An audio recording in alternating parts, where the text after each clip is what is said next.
So I got the LS project here I'm working on. Battery's just sitting there. I got really no place to mount it, so because I got to order some inner fenders for this thing, and then the battery will have a factory battery mount there. But everything else is hooked up here. I got some makeshift power wires here for the cooling fans. You know, ignition switch. I found a factory harness that plugs into the ignition switch here, and it was kind of like trial and error trying to figure out which one goes where, and I melted one of them here, but I got it working so that it powers up the fuel injection and the ECM. I got my fuel pressure gauge just for the initial set. I put the fuel pressure gauge in here, but I can monitor fuel pressure on the laptop too. So, and then I've got just you saw in the last video I was just making an exhaust for it, so I got that on there so it kind of keeps it quiet. I couldn't find a fitting to go into the intake for the boost reference here for the fuel pressure regulator, so I just kind of teed it into the vacuum hose there that goes to the booster, and there's no leaks there, so it's working good. But yeah, I can open up this program here, just turn the key on, that powers up the fuel pump and everything. So I'll go on to here. I've already got the program open. Go on the USB link, and it tells me everything is passed. So now I can, you know what, let's, maybe I should start from the beginning here. Close this out. Save those changes. And I'll go back up into here into Holley EFI. Open global folder. And then I go into custom cals. And then down here I have 480 horsepower LS2, which was the closest I could find to what I have. So I open that, and then we'll go into system ICF, and that opens up all the engine parameters and ignition parameters. So in engine we got 8-cylinder. I put in 383 cubic inch. Gasoline. O2 is a wideband, one single sensor, and then everything else I just left. I didn't do anything except for the fuel system changed to custom. So now we'll go into ignition parameters. Here is where I had a hard time, because the ignition type here was originally set at a 58 tooth crank sensor, but it wouldn't run because when I changed this camshaft in here, it's not the right cam gear for the cam sensor. So I had a hell of a time trying to figure out why it wouldn't start. It would start, it would kind of run, but it was just pouring fuel in, and it was just running like a bag of shit. So I phoned Holley Tech, and he told me to go into ignition type and hit custom and then configure. So here what we did was we put cam sensor, we eliminated it from the equation. So we put not used, and then under output setup we put DIS coil unplug, and then the dwell time we changed to 5 milliseconds. So that's all good. So now we'll go into closed loop learn, and it's enabling closed loop. When we learn parameters, base fuel learn enabled, and it's at 100%. So that's pretty much all I did to set this up. Went into sensors, and here it'll ask you which map sensor you have, and I have the GM1 bar. I don't have a Holley map sensor in there. And then we can go into coolant temperature sensor. I have the GM.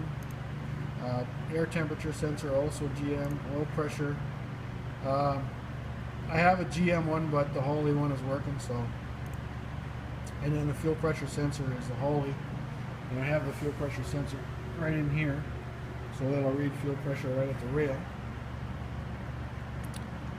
So that's it. So now we go up into USB link, and everything is passed.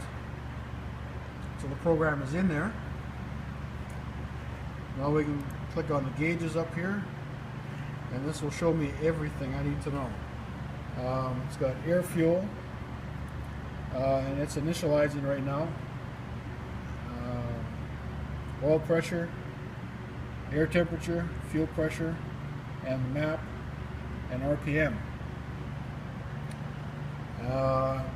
The red lights show that it's not running. It says RPM stall.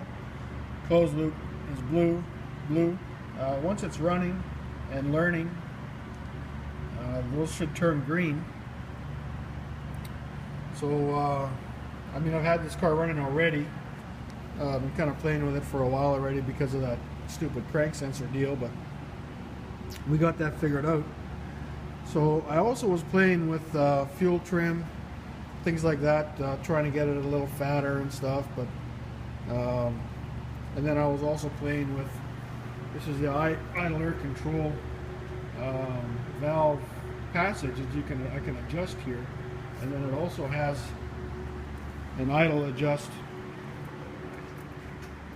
You can adjust the idle here on the throttle blade, and then it's got an air idle that you can adjust there to get more air. I'm really kind of disappointed in the camshaft that I got from Stroh, because this thing was supposed to sound like a beefy muscle car, and it doesn't. It just sounds like a stock motor. But maybe after it's learned, it might sound a little bit better. I don't know. But right now, it hasn't really learned anything because I haven't had it running long enough. But let's fire this up and see what it does.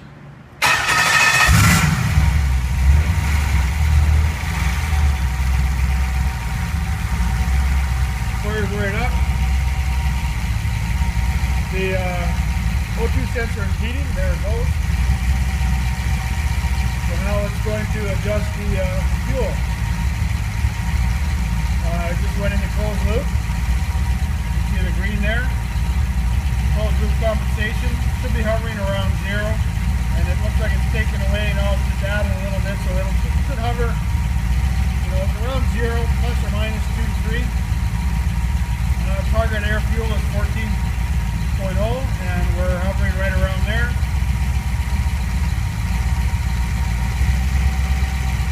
So oil pressure is good, air temp, fuel pressure is at 48. I'm not really sure where the fuel pressure is supposed to be, but it seems to run good there. So, but yeah, that's it. It runs pretty good after it learns. It'll run a lot better, I'm thinking. But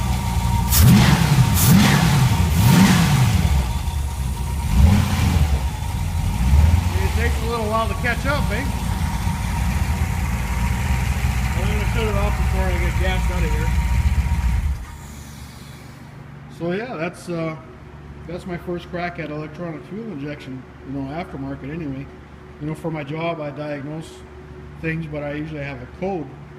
If there's a problem, then I go into the diagnostic mode to figure out what the code is telling me. In this case, there's no code, there's no troubleshooter when something goes wrong. You just got to kind of figure it out. So I got it's running. So now I'm gonna put it back in the corner there, clean up the corner and put it back in, and then I got that small block coming. Hopefully today or Monday. Today's Saturday, so hopefully pick that stuff up this afternoon, and then I can get started on that. And that's going to be an interesting project too, because it's a 63 Chevy truck, and now he wants to do a back half on it, so we're going to do the small block. It's got some fancy drive system pulleys and stuff, aluminum heads, ceramic coated headers, and then he wants to do the back half with the big wheels and tires. So that's going to be a real fun project.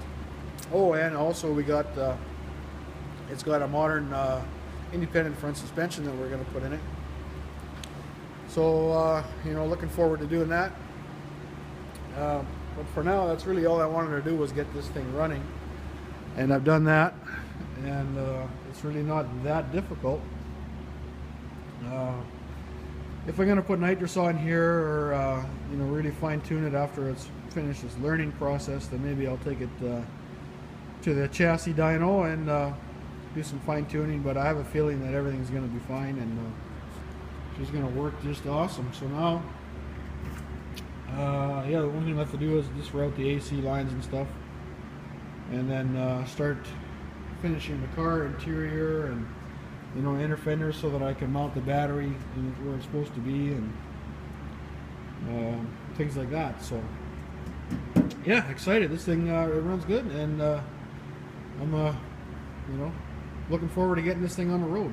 Thanks for watching.